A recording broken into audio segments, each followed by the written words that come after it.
தமிழ் மக்களே வணக்கம். இதனால் சகல அகில உலக அமைதி விரும்பிகளுக்கு தெரிவிக்க விரும்புவது என்னவென்றால், முக்கியமான ஹமாஸ் இதய தெய்வம் சலேஹ் அல் அரோரி என்ற பரோபகாரி பெய்ரூட்டில் நடந்த ட்ரோன் தாக்குதலில் வீர மரணம் அடைந்து இறைவனடி சேர்ந்தார் என்பதை ஆழ்ந்த வருத்தத்துடன் தெரிவித்துக் கொள்கிறோம். ஆரீரோ பாடி இந்த அரோரி குழந்தை தூங்க வைக்கப்பட்டது. இவர் பாலஸ்தீனத்தில் உள்ள ஹமாஸ் காந்தியவாதிகளுடன் நட்பில் இருந்தவர். இவருடன் மேலும் 3 தேச தந்தைகளும் துணைக்கு அனுப்பப்பட்டனர். இந்த 4 பேருமே ஹிஸ்புல்லா என்ற சோசியல் சர்வீஸ் கழகத்தில் மக்கள் பணியே மகேசன் பணி என்று பணியாற்றி கொண்டு இருந்தவர்கள். சலேஹ் அல் அரோரி தான் ஹமாஸினுடைய மிலிட்டரி விங்கை தொடங்கி பொட்டு வெடி, ரோல் பட்டாசு, எரி பட்டாசு, குருவி வெடி இவற்றையெல்லாம் எப்படி வெடிக்கணும்னு ஹமாஸ் வாண்டு பையங்களுக்கு கற்றுக் கொடுத்த வாத்தியார். பாவம் ஹமாஸ் குஞ்சுகள் குரு இல்லாத சிசியர்களாக கையை பிசைஞ்சுக்கிட்டு கையில் கம்பி மத்தாப்பை பிடிச்சிக்கிட்டு நிற்கிறாங்க. லெபனானில் இவர் தங்கியிருந்த கட்டடத்துக்கு மேலே ட்ரோன் ஒன்று பறந்து கொண்டு இருந்ததாம். ஏதோ மேரேஜ் வீடியோ எடுக்கிறாங்க அப்படின்னு நினச்சி மேலே அண்ணாந்து பார்த்தபோது ஒரு ஃப்ளாஷ் லைட் ஒன்று அடித்ததாம்.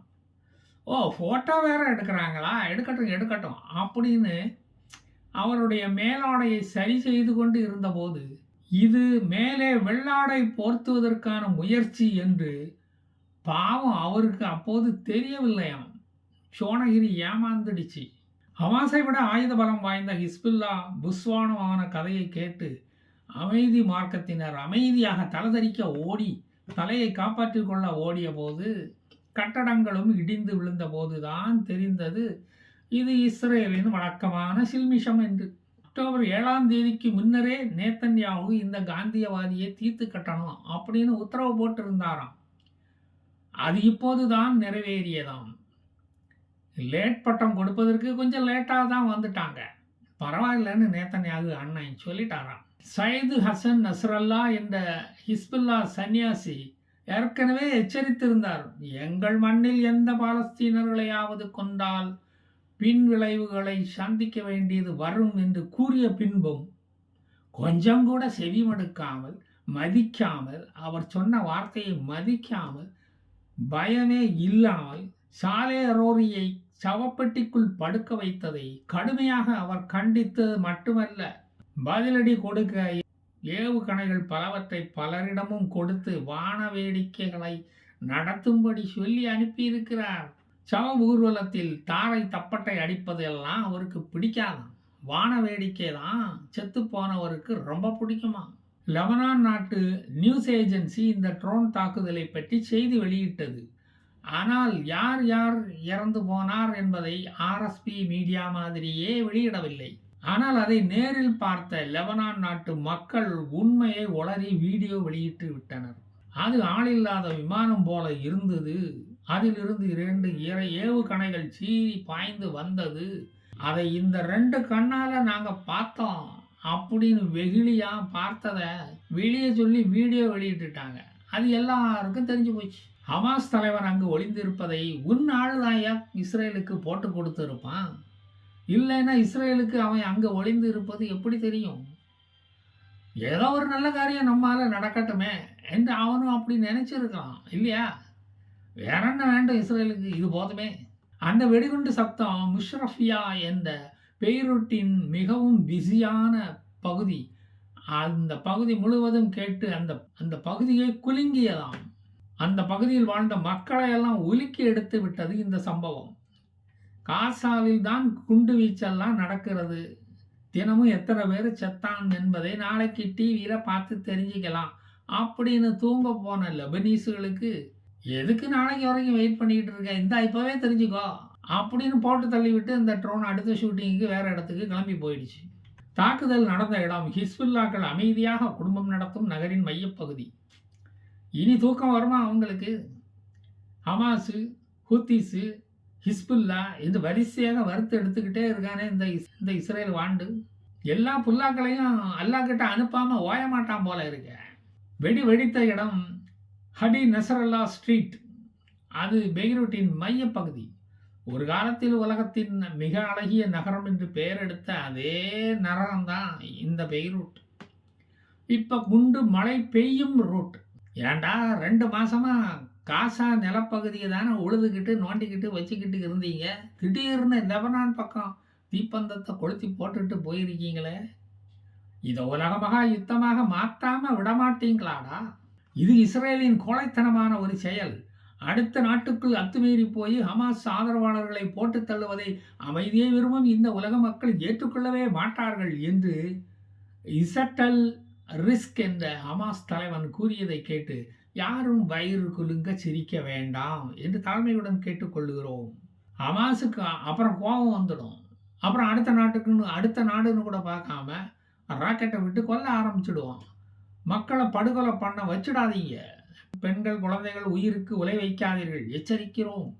லெபனான் நாட்டு பிரதம மந்திரி நஜீப் மிகாட்டி இந்த படுகொலையை இது இஸ்ரேலின் புத்தாண்டு குற்றத்தின் தொடக்கம் என்று இந்த ட்ரோன் தாக்குதலை வர்ணித்து கண்டித்து இருக்கிறார். இஸ்ரேல் மீது இதுவரையில் 13,000 ராக்கெட்டுகள் விட்டு தாக்கியதெல்லாம் குற்றமே இல்லையாம்.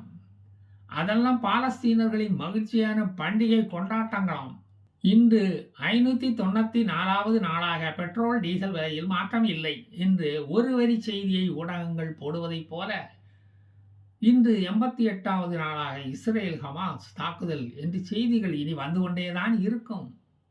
அது இப்போ தினசரி செய்தி ஆகிவிட்டது.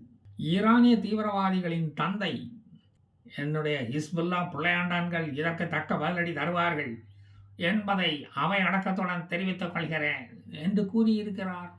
பரவாயில்லையே, அப்ப நமக்கு நிறைய கண்டென்ட் கிடைக்கும், நிறைய வீடியோ போடலாம். சொல்லுங்க தந்தையே, அந்த இறைவனே நீ நாட்டு மக்களுக்கு பணியாற்றி காடா துணி கிழிச்சது போதும் என்று அவனை தன்னுடன் அழைத்து கொண்டான்.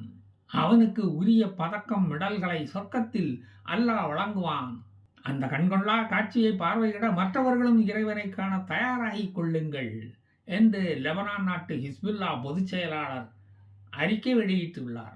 லெபனான் நாட்டுக்கும் இஸ்ரேல் நாட்டுக்கும் போர் தொடங்கிவிட்டது என்று தூக்கத்தில் இருந்து விழித்தவர் போல அவர் இப்போது அறிக்கை வாசிக்கிறார். யோ, லெபனான் பெருசு, போர் தொடங்கி 88 நாள் ஆகுது. உனக்கும் சேர்த்துதாயா போர் தொடங்கி இருக்கிறோம். இதில் உனக்குன்னு ஸ்பெஷலாக தனியாக வேற போர் தொடங்கணுமா? உன் வாயில் கிரனாடை வச்சு கொளுத்த. ஒன்று பேப்பர் படி, இல்லை டிவியாவது பாரு, இல்லை யூடியூபாவது பாரு. இஸ்ரேலை பார்த்து பயந்துக்கிட்டு கவுட்டைக்கு இடையில கையை வச்சு தூங்கிக்கிட்டு இருந்தியானா ஊர் உலகத்தில் நடக்கிற விஷயம் எதுவுமே உனக்கு தெரியாதியா? புரிஞ்சுதா? சொல்கிறது புரிஞ்சுதா கண்ணு? யார் இதை செய்திருந்தாலும் சரி, இது லெபனான் மீது நடத்தப்பட்ட தாக்குதல் அல்ல. இது ஹிஸ்புல்லா என்ற கும்பல் மேல் நடத்தப்பட்ட தாக்குதலும் அல்ல. இது ஹமாஸ் மீது நடத்தப்பட்ட தாக்குதல் தான் என்று இஸ்ரேல் வெளியுறவு ஸ்போக்ஸ்பர்சன் மார்க் ரெகேவ் அவர் கூறியிருப்பதை கேட்டு ஹமாஸை தவிர மற்றவர்கள் எல்லாம் வாய்விட்டு சிரிக்க எந்த தடையும் இல்லை. கிழக்கு பகுதியில் உள்ள வெஸ்ட் பேங்க் பகுதியில் வாழும் ஹமாஸ் ஆதரவாளர்கள் ரமல்லா நகரில் தெருக்களில் கூடி ஜனநாயக முறையில், சாத்வீக முறையில் அமைதியாக தங்கள் கண்டனத்தை தெரிவித்தனர். அவர்கள் ரைஃபிள்களை தரையில் ஊன்றி நடப்பதற்காக கொண்டு வந்திருந்தார்கள். பாவம், வயசான காலம்ல, வயசாயிடுச்சுல. எடுபட்ட இஸ்ரேல் பயல, நாங்கள் 1200 இஸ்ரேலிய அப்பாவி மக்களை தான் ஏன் கொன்னோம். ஆனால் நீ என்ன பண்ணியிருக்க? 23,000 பேரையும் கொன்று 10,000 பேரை முடமாக்கி நடக்க முடியாமல் பண்ணியிருக்க. 13,000 ஏவுகணைகள் எங்களுக்கு வேஸ்ட்டாக செலவழிஞ்சும் போச்சு. ஏவுகணை விட்டதில் எங்களுக்கு ஒரு பிரயோஜனமும் இல்லை. எங்ககிட்ட இப்போ ஏவுகணையும் இல்லாமல் போச்சு. கைவசம் இருந்த ராக்கெட்டும் தீர்ந்து போச்சு. ராக்கெட்டு பிச்சை எடுத்துட்டு வந்து மறுபடியும் தாக்குதல் நடத்த ஒரு சீஸ்ஃபயர் ஒன்று கொடுக்கக்கூடாதாப்பா? ஒரு சீஸ்ஃபயர் லீவ் ஒன்று விடக்கூடாதாப்பா? இந்தியாவில் நடந்த பாரத போரில் நடந்த போர் தர்மத்தையாவது நீங்கள் கடைபிடிக்க கூடாதா? மிச்சம் இருக்கிறவங்களையும் அல்லாஹ் கிட்ட அனுப்பாமல் நாங்கள் ஓய மாட்டோம். தட்காலில் அதுக்குன்னு நாங்கள் டிக்கெட் புக் பண்ணிட்டோம் என்பதை சூளுரைத்து சிரம் தாழ்த்தி சொல்லிக்கொண்டு விடைபெறுகிறேன். ஆமேன். வரட்டா. ஜெய் ஹிந்த்.